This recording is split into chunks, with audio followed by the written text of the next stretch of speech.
কুয়াকাটা ঘুরতে যাওয়ার জন্য বলে লোন নেওয়া লাগে, আপনারাই দেখেন কি একটা লোন অবস্থা। নিয়ে কি করবেন? দিদিমণি 5,000 খামার দেবো নিজের পায়ে দাঁড়ানোর জন্য।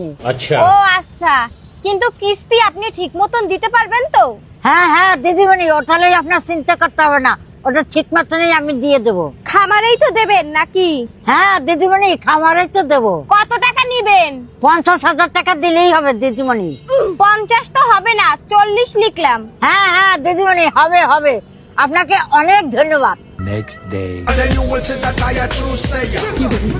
কখন থেকে আমি দাঁড়িয়ে আছি, আরে এই মহলে তো ঠিকঠাক ভাবে কিস্তিই দেয় না। আর আমি এইভাবে কত সময় দাঁড়াই থাকবো, তুমি তাড়াতাড়ি আসো। এর যে আমি কি করব? আরে ওই যে লক্ষ্মীরানী না, এই লক্ষ্মীরানী দিদি। আরে এই তো দেখি কিস্তি ম্যাডাম। কি ব্যাপার লক্ষ্মী দিদি, আপনি এত সাজুগুজু করে এই হাতে লাগেজ নিয়ে কোথায় যাচ্ছেন?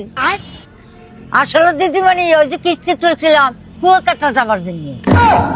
তার মানে আপনি কিস্তি তুলছেন কুয়াকাটা যাওয়ার জন্য?